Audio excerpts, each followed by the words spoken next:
Hello everyone. सो आज मैं आपके लिए एक डाउट का क्लैरिफिकेशन लेकर के आया हूँ, जो कि काफ़ी सारे बच्चों को डाउट रहता है कि सर क्विक सैंड कंडीशन और लिक्विफैक्शन में क्या फ़र्क होता है।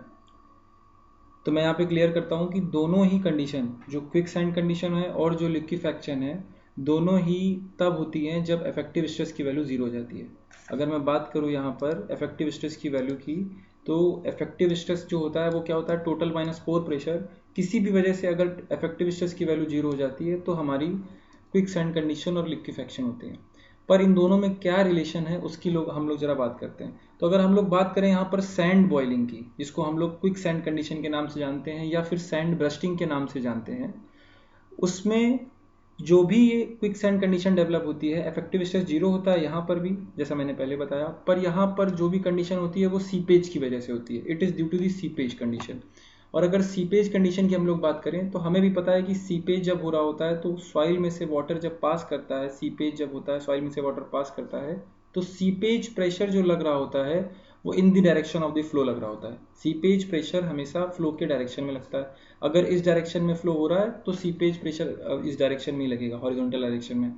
तो आप अगर यहाँ पर ये समझिए कि किसी भी वजह से अगर सीपेज अपवर्ड डायरेक्शन में होने लगा, अगर किसी भी वजह से सीपेज अपवर्ड डायरेक्शन में होने लगा, तो हमारा जो सीपेज प्रेशर है वो अपवर्ड डायरेक्शन में लग जाएगा। आपको पहले से पता है कि हम लोग डाउनवर्ड जो स्ट्रेसेस हैं वो सबको हमने पॉजिटिव ले रखा है, तो जो भी अपवर्ड स्ट्रेसेस हैं उसको हम लोग क्या कर के रखेंगे, निगेटिव। तो यहाँ से हमें क्लियर हो गया कि if seepage will take place in upward direction, अगर सीपेज हमारा अपवर्ड डायरेक्शन में लग रहा होगा, अगर सीपेज हमारा अपवर्ड डायरेक्शन में लगेगा तो सीपेज प्रेशर भी अपवर्ड डायरेक्शन में लगेगा, जिसकी वजह से हमारा वैल्यू, जो इफेक्टिव स्ट्रेस का वैल्यू है, वो हमारा रिड्यूस होने लगेगा। इफेक्टिव स्ट्रेस का वैल्यू रिड्यूस होते होते होते होते मान लीजिए सीपेज ज़्यादा होने लगा, पानी ज़्यादा तेजी से बाहर निकलने लगा ऊपर की तरफ, तो इस वजह से क्या होगा, सीपेज प्रेशर की वैल्यू इंक्रीज करती जाएगी। और अगर सीपेज प्रेशर की वैल्यू इंक्रीज करेगी तो कहीं ना कहीं इफेक्टिव स्ट्रेस की वैल्यू डिक्रीज करती जाएगी। और डिक्रीज करते करते एक समय ऐसा आएगा कि ये जो सीपेज प्रेशर की वैल्यू है ये इतनी ज़्यादा हो जाएगी, इफेक्टिव स्ट्रेस आपका जीरो हो जाएगा। और अगर ये इफेक्टिव स्ट्रेस जैसे ही आपका जीरो होगा, वैसे ही आपका स्ट्रक्चर, जो भी स्ट्रक्चर यहाँ पर होगा वो तुरंत तुरंत कोलैप्स कर जाएगा। उसके ऊपर जो भी स्ट्रक्चर बना होगा, स्ट्रक्चर में कोलैप्स क्रिएट हो जाएगा। तो क्विक सैंड कंडीशन आपको यहाँ पर ये क्लियर हो पा रही है कि quick sand condition is due to the seepage in the soil mass, seepage में होती है। और अगर क्रिटिकल बात करें एकदम, तो सीपेज अगर अपवर्ड डायरेक्शन में हो रहा होता है, सीपेज अगर अपवर्ड डायरेक्शन में हो रहा होता है तो हमारा सीपेज प्रेशर ऊपर की तरफ लग जाता है और उसी की वजह से इफेक्टिव स्ट्रेस भी हमारा जीरो हो जाता है। यहाँ तक की बातें क्लियर है। अब अगर हम लोग बात करें लिक्विफैक्शन की बात, लिक्विफैक्शन जो होता है वो होता है हमारा वाइब्रेशंस की वजह से। जो हमारे वाइब्रेशंस आ रहे होते हैं, वाइब्रेशन मतलब वो वाइब्रेशंस किसकी वजह से हो सकते हैं, वो वाइब्रेशन बेटा हो सकते हैं आपके अर्थक्वेक आने की वजह से, डायनामिक लोडिंग जिसको बोलते हैं, या फिर कोई मशीन वहाँ पर मशीन लगी हुई है तो उसकी वजह से जो भी होता है वाइब्रेशंस की वजह से, ये लिक्विफैक्शन कंडीशन होती है। होता यहाँ पर भी क्या है, इफेक्टिव स्ट्रेस की वैल्यू जीरो ही है।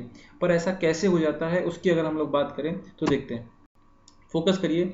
ये हमारी अगर लूज सॉइल है, ये हमारी अगर लूज सॉइल है और ये हमारी डेंस सॉइल है। लूज सॉइल में पार्टिकल्स के बीच में दूरी ज़्यादा होगी, लूज सॉइल कहलाती है। और डेंस सॉइल में पार्टिकल के बीच की दूरी बहुत कम होगी, डेंस रहेगी। अब आपको भी पता है कि जब हम लोग डायनामिक लोडिंग देते हैं, जब हम लोग डायनामिक लोडिंग, जिसको हम लोग बोलते हैं डायनामिक लोडिंग देते हैं, अगर हम लोग डायनामिक लोडिंग की बात करें तो जैसे ही हम लोग डायनामिक लोडिंग देते हैं तो यहाँ पर वाइब्रेशंस की वजह से, ये जो वाइब्रेशंस की वजह से जो लूज पार्टिकल हैं उसमें पार्टिकल्स पास पास आना पसंद करते हैं, और जो डेंस पार्टिकल हैं इनकी इंटरलॉकिंग ब्रेक हो जाती है, जिसकी वजह से पार्टिकल्स दूर दूर जाना पसंद करते हैं। तो यहाँ पर होता क्या है कि लूज सैंड में पार्टिकल्स पास पास आते हैं और डेंस सैंड में पार्टिकल दूर दूर जाते हैं, जिसकी वजह से वॉल्यूम जो है लूज, जो लूज सॉइल का वॉल्यूम था वो कम हो रहा है। देखिए लूज सॉइल का वॉल्यूम क्या हो रहा है, कम हो रहा है। और जो डेंस सॉइल है इसका वॉल्यूम क्या कर रहा है, डेंस सॉइल का वॉल्यूम क्या कर रहा है, इंक्रीज कर रहा है, जिसकी वजह से volume of loose sand decreases and volume of dense sand increase कर जाता है। और अगर यहीं पर हम बात करें कि अगर वॉल्यूम किसी चीज का हम दबा करके कम कर दें तो वहां पर जो अंदर पानी भरा होने वाला है, जो वाटर फिलअप हो रखा है, अब वॉल्यूम अगर कम करेंगे तो जो वाटर है उसको प्रेशर ज़्यादा फील होगा। तो इसीलिए लूज जो सॉइल होती है, लूज सॉइल में आपका प्रेशर जो है वो बढ़ जाता है, और डेंस सॉइल में वही प्रेशर हमारा क्या कर जाता है, रिड्यूस कर जाता है। यहाँ तक की बातें क्लियर है, बात समझिएगा। हमको यहाँ तक के ये समझ में आ गया कि लूज सॉइल में अगर हम लोग वाइब्रेशन देंगे तो वॉल्यूम कम होगा, और वॉल्यूम कम होने की वजह से पोर प्रेशर बढ़ेगा। और आपको कहीं ना कहीं ये बात पता है कि जब भी हमारा इफेक्टिव स्ट्रेस लिखते हैं तो टोटल माइनस पोर प्रेशर होता है। अगर लूज सैंड है और उसमें वाइब्रेशंस अगर आ रहे हैं, लूज सैंड में अगर वाइब्रेशंस आ रहे हैं तो वो वाइब्रेशंस की वजह से हमारा जो है पोर प्रेशर बढ़ेगा, और पोर प्रेशर बढ़ने की वजह से इफेक्टिव स्ट्रेस की वैल्यू डिक्रीज होगी, और डिक्रीज होते होते कभी ना कभी वो वैल्यू इतनी हो जाएगी कि वो जीरो के बराबर हो जाए। और जैसे ही वो वैल्यू जीरो के बराबर होगी, स्ट्रक्चर हमारा क्या कर जाएगा, कोलैप्स कर जाएगा, यहाँ पर जो भी इसके ऊपर बना होगा।